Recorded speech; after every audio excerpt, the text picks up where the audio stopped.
안녕하세요. 오늘도 찾아주신 시청자분들 감사합니다.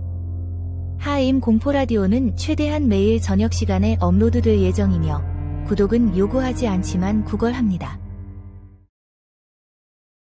첫 번째 이야기입니다.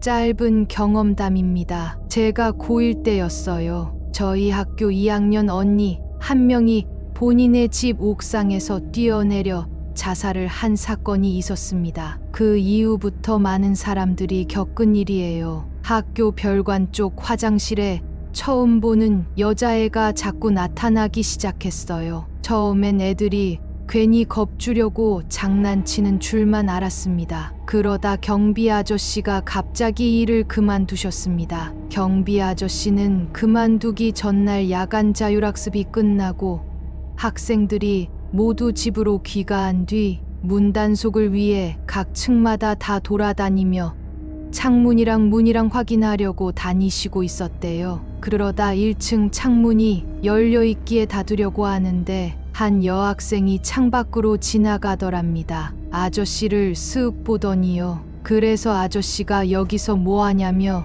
늦었으니 얼른 집으로 가라고 했대요. 그랬더니 그 학생이 빤히 쳐다보더니 그냥 가더랍니다. 그리고 경비 아저씨는 그만두셨습니다. 이유는 하나였어요. 학교에 이것저것 소리하러 돌아다니시다가 전날 밤 그 여자애를 봤던 자리를 지나가는데 애들 머리 끝만 보이더랍니다. 저희 학교 건물이 다른 건물들보다 지대가 높아요. 그래서 1층이라 해도 다른 여자아이들 머리끝도 간신히 보일 정도로 높은데 어제 봤던 그 여자애는 상반신 전체가 보였거든요.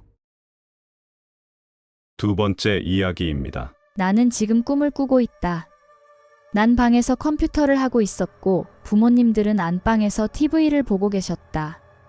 갑자기 현관에서 누군가 오는 소리가 들렸고 동시에 부모님의 비명소리와 동생의 비명소리가 들렸다. 방문을 열고 나가려 하니 아빠의 목소리가 들렸다. 도망가. 난 그 소리를 듣고 두려움에 문을 바로 잠궜고 반대쪽에선 문을 열려는 듯 손잡이가 달그락거렸다. 반대편에 있는 무언가는 문이 안 열려서 화가 났는지 문을 쾅쾅 쳤다.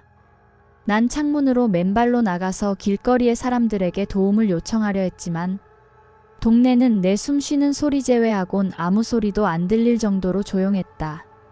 잠시 후 대문에서 누군가가 나왔고 피를 뚝뚝 흘리는 칼을 쥐고 있다. 그는 나에게 달려왔고 웃으며 나를 찌를 듯 달려들었다. 난 가까운 파출소로 도망갔고 내 걸음을 비웃기라도 하듯 그와 나의 사이는 점점 좁아졌다. 파출소에 도착했지만 아무도 없었고 그는 여전히 날 비웃기라도 하듯 달려왔다. 무작정 뛰어서 큰 길로 가도 차 한 대 다니지 않았다. 이 세상엔 나만 남아있는 그런 세상이었다. 동시에 잠에서 깼다. 악몽인가 보다. 이제 새벽 이신에 자야겠다 더. 나는 다시 잠이 들었고 아까와 같은 꿈을 꿨다. 난 여전히 컴퓨터를 하고 있고 역시나 아까와 같은 비명소리와 함께 도망쳐 라는 소리가 들렸다. 난 내 방문을 잠궜다. 하지만 아까와는 달랐다. 내 방문을 열려는 소리가 들리지 않았다. 난 일단 창문으로 미리 도망가려고 창문을 슬쩍 열었다. 창문엔 그 남작이 피를 흘리는 칼을 쥔 채 웃는 얼굴로 말했다. 아까도 도망쳤지? 난 그 이후 밤을 샐 수밖에 없었다. 또 그와 만날까봐. 세 번째 이야기입니다. 친구가 겪은 일입니다. 저랑 친구는 도서관에 갔다가 밤 9시쯤 집으로 돌아오는 길이었습니다. 집에 돌아오는 길엔 돈도 아끼며 운동 좀 해보자면서 1시간 되던 거리를 걸어가는 중이었습니다. 집으로 열심히 걸어가던 도중 한 30분 정도 지났더군요. 한 아파트 단지였고 친구가 갑자기 화장실 가고 싶다고 해서 아파트 앞 상가로 향했습니다. 초겨울이라 그런지 쌀쌀하기도 하고 원래 그 동네가 좀 음침해서 밤 10시밖에 안 되어가는 시간에도 사람이 거의 없더라고요. 무서워서 그냥 가고 싶었지만 그래도 둘이니까 괜찮겠지 싶어서 화장실로 향했습니다. 1층이 아니라 2층에 있더라고요. 친구가 먼저 화장실을 들어갔다 나오고 화장실 오니 저도 가고 싶길래 화장실 칸에 들어가서는 조금이라도 무서움을 이기기 위해 이런저런 이야기를 계속하고 있었습니다. 근데 갑자기 친구가 말이 없더라고요. 야, 너 거기 있지? 왜 말이 없어? 이 나쁜 엑스야. 하며 후딱 볼일 보고 나왔는데 친구가 가만히 거울을 보고 있더라고요. 야, 뭐해 너? 거울을 왜 그렇게 쳐다봐? XX 해요. XX 하며 친구를 어이없다며 쳐다보는데 그 친구가 제 손목을 잡더니 무작정 달려서 그 건물을 나오더라고요. 건물을 나오고도 한참 달리는 친구에게 아무 말도 못하겠더라고요. 달리는 친구 표정이 누구보다 진지했거든요. 한참을 달리다 사람들이 많은 길에 나오니 친구가 드디어 안도를 하며 한숨을 푹 쉬더니 이야기하더라고요. 야, 너 거울 봤어? 아니, 너 왜 그래? 아까부터 너가 화장실 들어가고 너랑 이야기하다가 거울 보면서 머리카락 만지는데 내 머리카락이 아주 조금씩 길어지는 거야. 그래서 난 잘못 본 줄 알고 눈 비비고 다시 봤거든. 근데 머리가 이제 어깨를 지나서 가슴 밑까지 길어지는 거야. 그래서 손으로 머리카락 만져봤는데 그대로인 거야. 근데 거울로는 자꾸 머리가 길어지는 거야. 그래서 너무 무서워서 아무 말도 못하고 너 나오자마자 도망 나왔어. 친구는 누구보다 진지해 보였고 공포에 떨고 있었습니다. 친구는 거기서 반응을 보이면 뭔가가 쫓아올 것만 같아서 그냥 무작정 뛰었다고 하더라고요. 그 이후로는 그 건물 근처도 잘 안 가요. 네 번째 이야기입니다. 어른들이 그런 말 하시잖아요. 오래 쓰던 물건엔 귀신이 붙어 산다는. 예전에 저희 동네에 정말 오래 있던 피방이 망하게 되어서 저렴하게 컴퓨터를 파는 거예요. 그래서 그 컴퓨터를 가져오게 되었고, 그때가 마침 시험이 끝난 뒤라 학교 다녀온 시간부터 새벽까지 밤을 새고 게임하다가 학교를 가는 일이 빈번했습니다. 근데 하루는 게임 로딩 시간에 잠시 눈을 감고 있다가 눈을 떠서요. 그때가 새벽 4시 반 정도였는데 컴퓨터 모니터 양쪽에 벗은 신발 같은 게 보이더라고요. 그래서 이를 쳐다봤는데 한 꼬마가 저를 째려보고 있더라고요. 사람들은 귀신 보면 소리 지르거나 겁을 낸다는데 저는 그냥 멍하게 그 아이를 쳐다봤어요. 그리고 한참 후에야 귀신이다라고 생각하고 멈칫하는데 놀라지도 않았는데 기절하게 됐어요. 그리고 그 일을 한두 번 정도 겪으니 컴퓨터를 새벽에 못 하겠더라고요. 그래서 자연스레 컴퓨터를 하지 않고 잠을 청하게 되었습니다. 근데 그날부터 잠이 잘 안 오고 자꾸 뒤척이게 되더라고요. 그렇게 매번 새벽 1시쯤 잠에 들었는데 제 침대 주변에는 아무것도 없고 제 침대뿐이고 저는 몸이 안 움직이더라고요. 제 발끝 쪽엔 사람 5명이 보였어요. 아이들과 부부로 보이는 아저씨 아주머니 그리고 한 할아버지가 보였어요. 그리고 그 5명은 제 주변을 둘러싸더니 제 양쪽 팔과 다리를 있는 힘껏 잡고서 할아버지는 제 목을 조르기 시작했어요. 그리고는 웃으며 벗어날 수 있으면 벗어나봐 라고 말하며 점점 더 세게 제 목을 조르더라고요.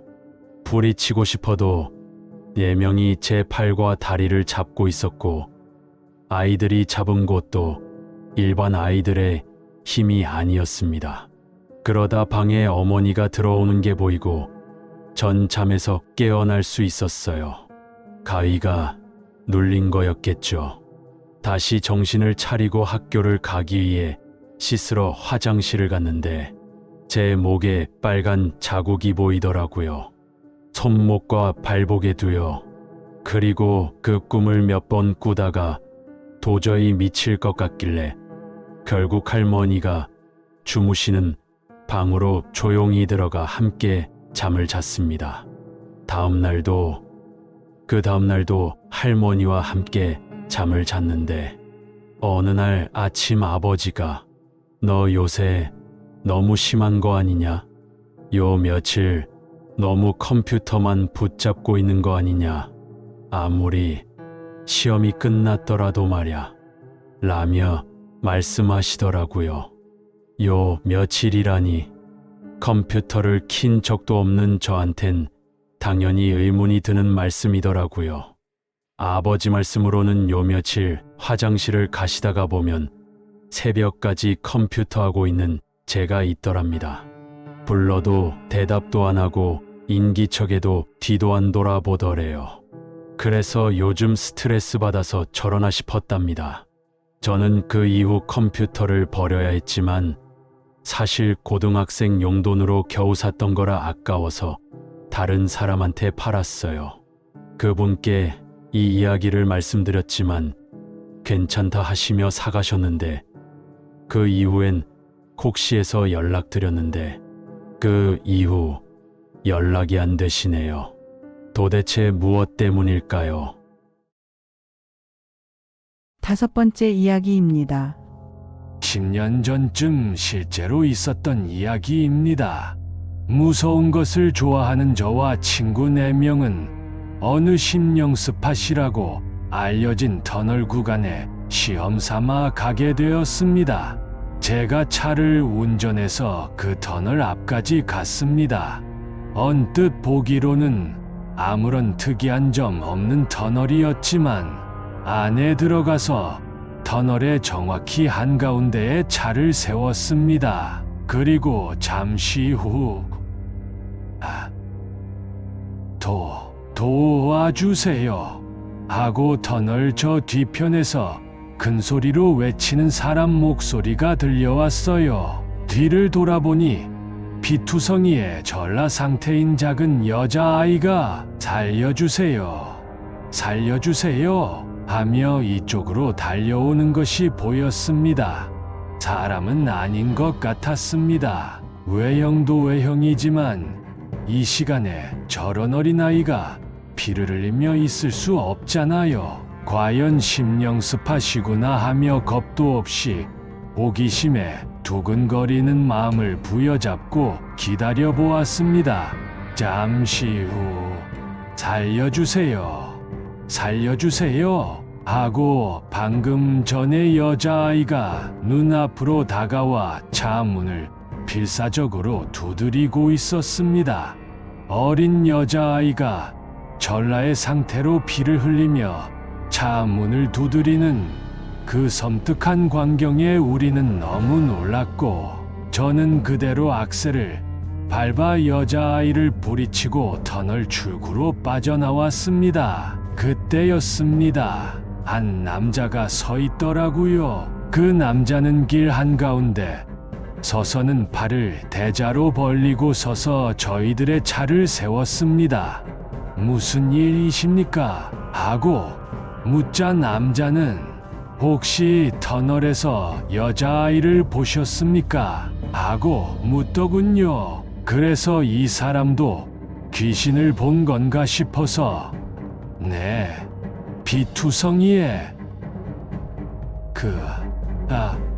혹시 그 여자아이에 대해 뭔가 잘 아십니까? 라고 묻자 그 남자가 갑자기 바짝 얼굴을 들이대더니 주머니 속 나이프를 꺼내 말하더라고요. 누구에게도 말하지 마. 그렇게 말하고는 터널 안을 향해 달려가더군요. 그날 찝찝한 기분에 친구들은 한 친구의 집에서 함께 자기로 했습니다. 도대체 그들의 정체가 무엇인지 계속 의문이었죠. 며칠 후 우리는 그 정답을 알 수 있었습니다. 신문에 그때 여자아이와 그 남자 사진이 게재된 것이었습니다. 그 남자의 이름은 아마 알고 계시는 분도 있으리라 생각합니다. 그 남자의 이름은 아마 알고 계시는 분도 있으리라 생각합니다. 지금으로부터 약 10년 전 어린 여자아이를 납치한 후 살해하고 그 시체의 고기를 먹거나 구워서 그 아이의 가족에게 보낸 정신 이상 범죄자입니다. 아직도 그날의 기억만 생각하면 죄책감에 시달립니다. 만약 그때 우리 4명이 그 아이를 도와주었다면 그 여자아이는 살 수 있었을까 하고